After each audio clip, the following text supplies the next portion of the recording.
What? Oh, yeah. The Beatles? Yes. Oh, you're already here. Well, hello there. Hi, guys. Welcome to Leave Reacts. Hope everyone's having a good day.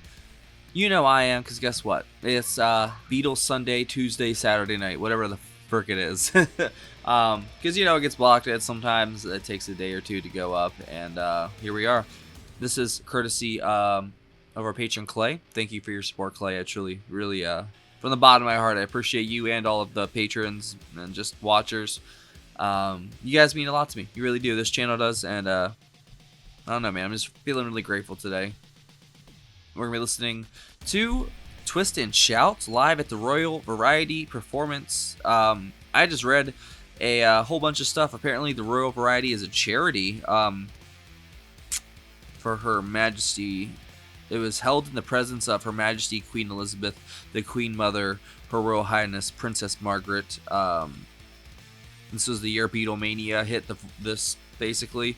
It says that this is the royal show at the Prince of Wales Theatre, November 4th, 1963. Their first single, Love Me Do, had made it up to pretty high in the British charts in September of the previous year.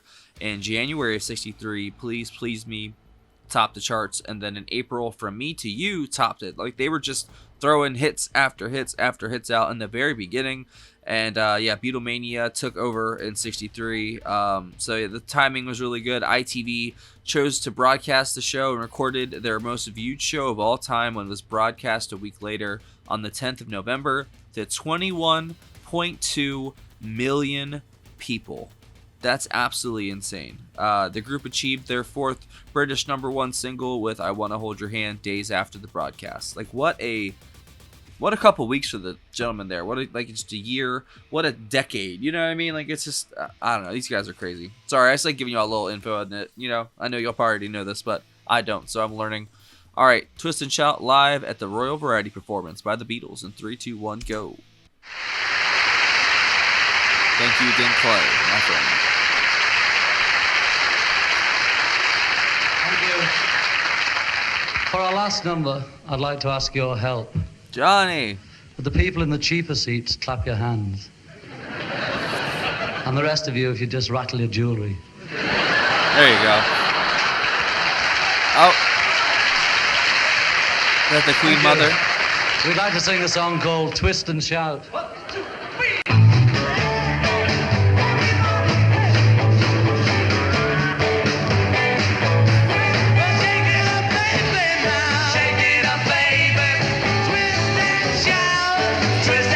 I think I know this one, yep.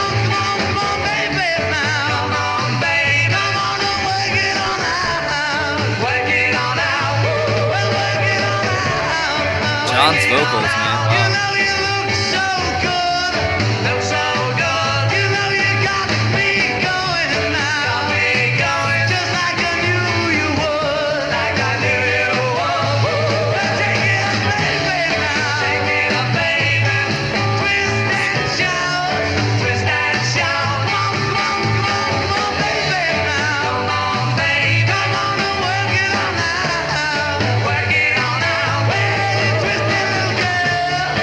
So much energy, always.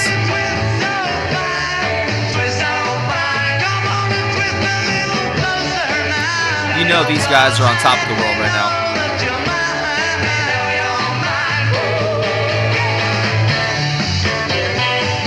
There we go.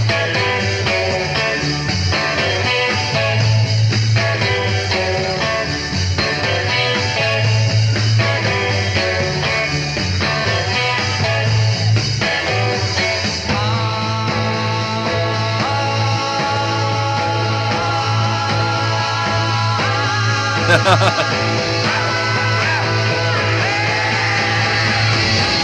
at Paul, man. That was crazy. Twist and shout.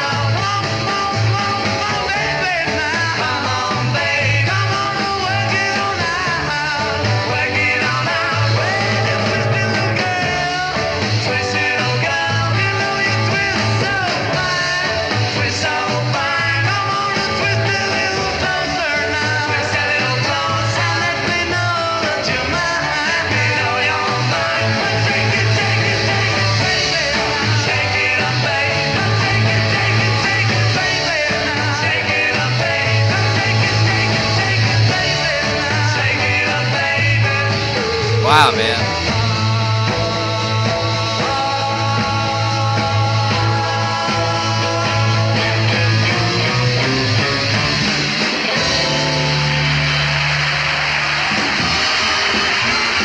That was really freaking good, dude. Curtains close. Yep. All the bows. And the bow.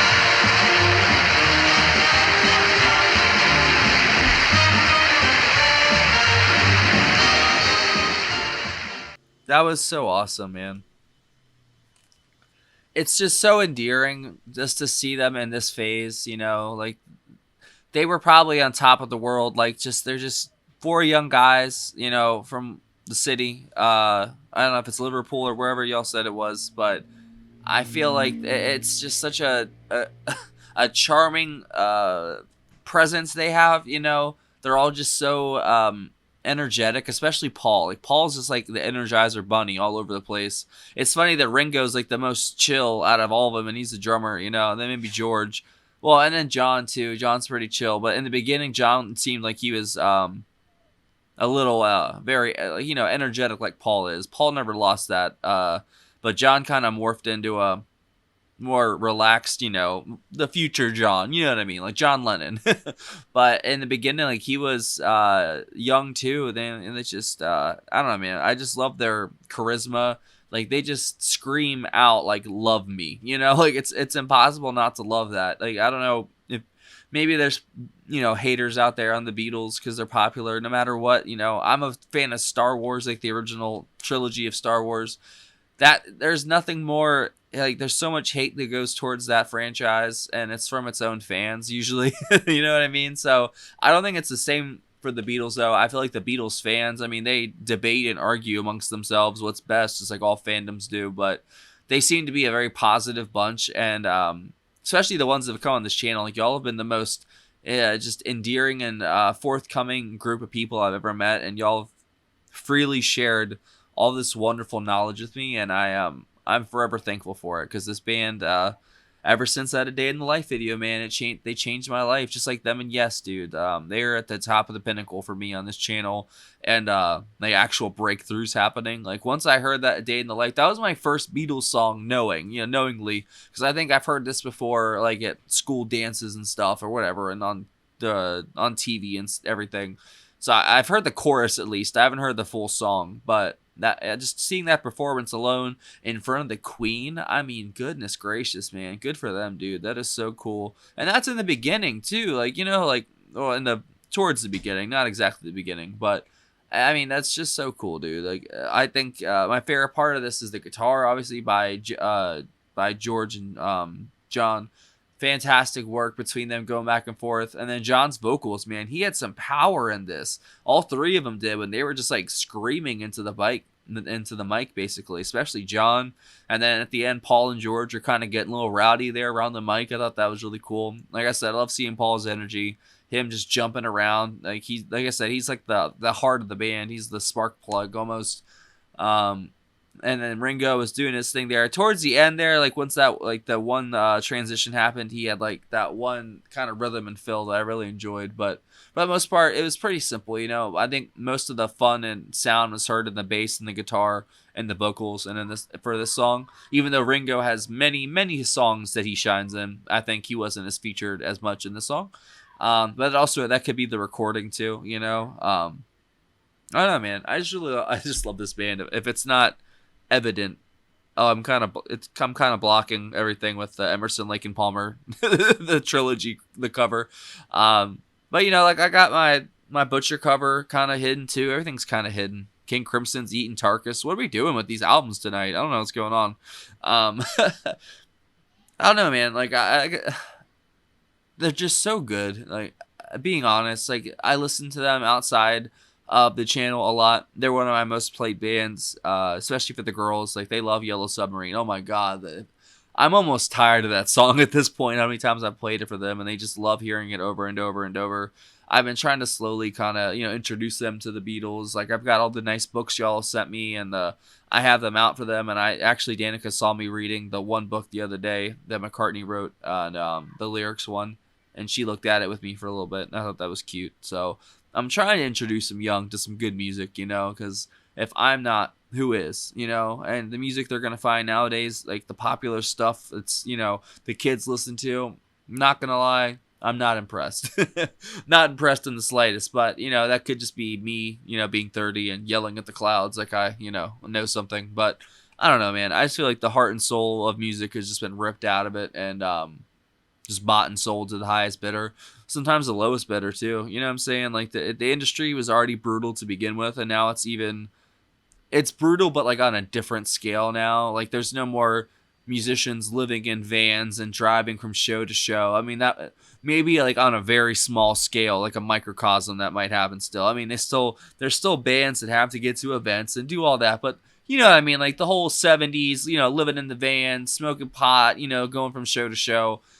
That might, like I said, in pockets, it might still exist, but for the most part, I feel like the whole music process is so different now. If you want to get discovered, you have to be on social media or YouTube and go viral, TikTok, all that stuff. I don't use any of that stuff. I barely use Facebook, and that's just to post pictures of the kids for my parent, or for my mom, not my parent, my parent, and like for my real mom too.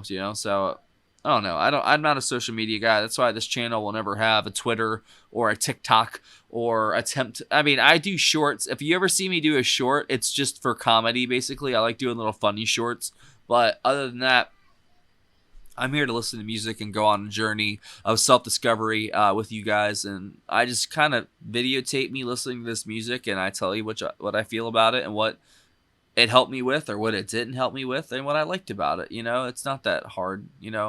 There's a few people in the comments that just don't get it, but it's just what the Beatles are, like the most popular band in the world. So I know that, I'm not going to get always great comments no matter what the band is, but the Beatles, especially, sometimes some interesting comments I get. And I usually just kind of use a mirror and reflect their comment back at them, because I'm not trying to be an asshole to anybody unless I have to be. Then of course, obviously I will be. I like doing it, but I try not to be, because I'm actually an established platform now. I've got almost 25,000. That doesn't really mean anything, but it's definitely an achievement, and I'm very proud of what we're doing here, and I'm so proud of our community, this audience, everything, man. Y'all are literally the fucking best, and I really appreciate y'all. Oh, and an update on the concert for Bangladesh. I donated $100 to UNICEF for the concert for Bangladesh for George Harrison. Somebody sent me a couple dollars to put towards it as well. Obviously,